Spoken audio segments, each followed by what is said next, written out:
ಸಮಾಜ ಇದ್ದಿದ್ದು ಉತ್ತರ ಭಾರತ. ಆದರೆ ಮುಧೋಳದಲ್ಲಿ ಆರ್ಯ ಸಮಾಜವನ್ನು ಪ್ರಾರಂಭ ಮಾಡಿದ್ರು. ಅಲ್ಲಿ ವಂದೇ ಮಾತರಂ ಗೀತೆ, ರಾಷ್ಟ್ರಗೀತೆ, ರಾಷ್ಟ್ರಭಕ್ತಿ ಗೀತೆಗಳನ್ನು ಹಾಡೋರು ಇದೇ ಊರಿನಲ್ಲಿ. ಇಂಥ ಊರಿನಲ್ಲಿ ಕಾರ್ಯಕ್ರಮ ನಡೀತಿದೆ, ನಮ್ಮ ಸರ್ಕಾರ ಮಾಡ್ತಾ ಇದೆ. ಬಹಳ ಒಳ್ಳೆಯ ಕಾರ್ಯಕ್ರಮ ರಾಜ್ಯದಾದ್ಯಂತ ನಡೀತಾ ಇದೆ.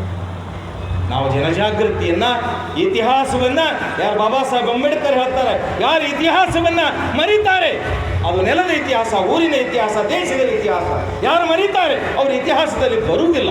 ಅದಕ್ಕಾಗಿ ನಮ್ಮ ನೆಲಕ್ಕಾಗಿ ದುಡಿದಂಥವರು, ತ್ಯಾಗ ಬಲಿದಾನ ಮಾಡಿದವರು, ಅವರನ್ನು ಎಂದಿಗೂ ನಾವು ಮರೆಯಬಾರದು. ನಮ್ಮ ಜೀವನ ಪರ್ಯಂತ ಅವರನ್ನು ನೆನೆಸ್ಕೊಳ್ಬೇಕು. ಅವರೆಲ್ಲರೂ ಪ್ರಾತಸ್ಮರಣೀಯರು. ಹೀಗಾಗಿ ಸೇಡಂ ತಾಲೂಕಿನಲ್ಲಿ ಇನ್ನೂ ಬಹಳಷ್ಟು ಜನ ಇದ್ದಾರೆ.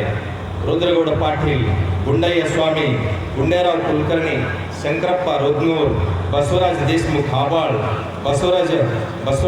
ಬಸವಣ್ಣಪ್ಪ ಪಾಟೀಲ್ ಕುಕ್ಕುಂದ, ಶಿವಬಸಯ್ಯ ಸ್ವಾಮಿ, ಮಲ್ಲೇಶಪ್ಪ ಚಿಮ್ಮಂಚೋಡ್ಕರ್, ಈಗ ಅಸಂಖ್ಯಾತ ಜನರು ಇದ್ದಾರೆ. ಅವರೆಲ್ಲರನ್ನ ಈ ಸಂದರ್ಭದಲ್ಲಿ ನೆನೆಸ್ಕೊಳ್ತಾ